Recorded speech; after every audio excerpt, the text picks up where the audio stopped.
embrace the surface color veil for that pop of draped color. We're going to begin by isolating the green and the black zone. We started our sectioning here by identifying the separation of the green and the black zone. As you can see, the shape of the black zone is a perfect half circle, so we mirrored that image into the green zone to complete that perfect circle. At that point, we treated this as the equator and then gave our circle a center part, separating it into 4 triangular subsections. Now we can begin.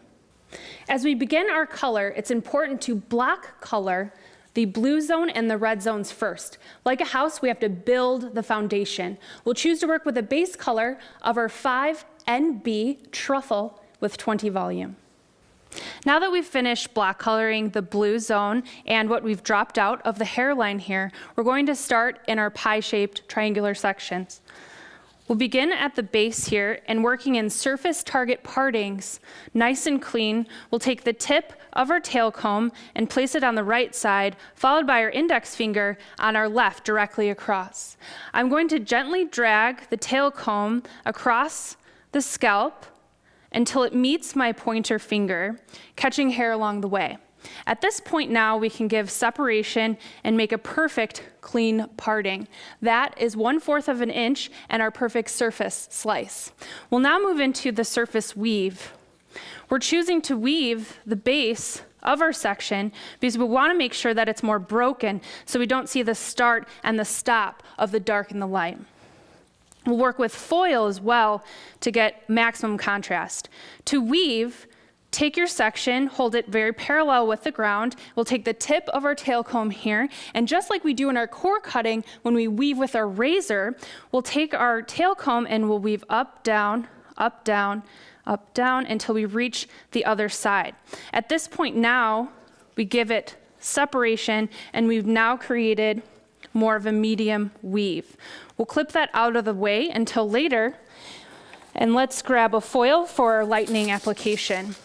We'll fold the foil with the lip living on the outside, place that underneath, take our base formula of our 5NB with 20 volume. We'll lock in that foil real nice here. Next, we'll use our pure blonde of 20 volume, and we'll saturate that really nicely. And I am going to feather to really lock in that weave that we've just created. We'll just bend those ends very carefully here just to the side, as she has the perfect length for these foils. And once that application is finished, we'll now place another foil on top. We can move very quickly here, and as you can see, dropping that other weave down, we'll now take our base formula, lock in the foil, but this time, let's bring it a little bit further in here, anywhere from 1/2 inch to 1 inch. This is where we're going to start our pure shadowing.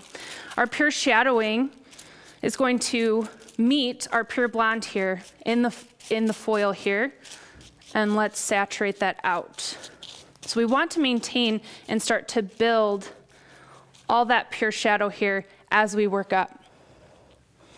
We'd want to make sure that this is nice and blurred. So our next step is to grab a sponge for blurring. We'll use the corner of that sponge so that we can also create softness and diffusion. So we'll just drag that down, blurring, not blending. And we'll take another foil and place it right here on top.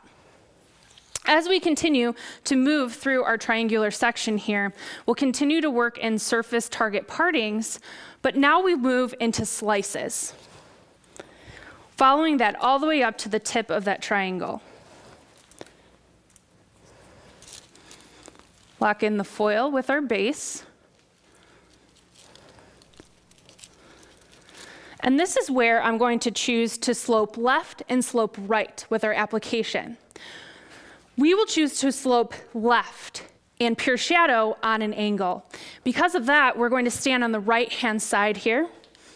So we have that perfect effortless angle. And just bring that base color in through. We'll now take our pure blonde, and just mimic that same perfect angle we've just created. Really saturating down to the ends of the hair and sloping to the left. At this point, it's time to blur once again with the sponge. Let's focus on the corner and we'll just drag that down, take our foil and place on top. Our next section, working in surface target part-ins and even with the clip here, we'll drape that over top, but remember we sloped to the left, now we want to slope to the right. And in that way, we are going to soften and really break up that color, giving that diffusion right here at the base. So we'll get in with our base here. And remember, we sloped to the left, so our next section is going to be sloping to the right. We've finished our process, and now it's time for the overlay. Today, we will work with 1 part of our 7R ruby to 1 part of our 9C copper with 20 volume enzyme cream activator.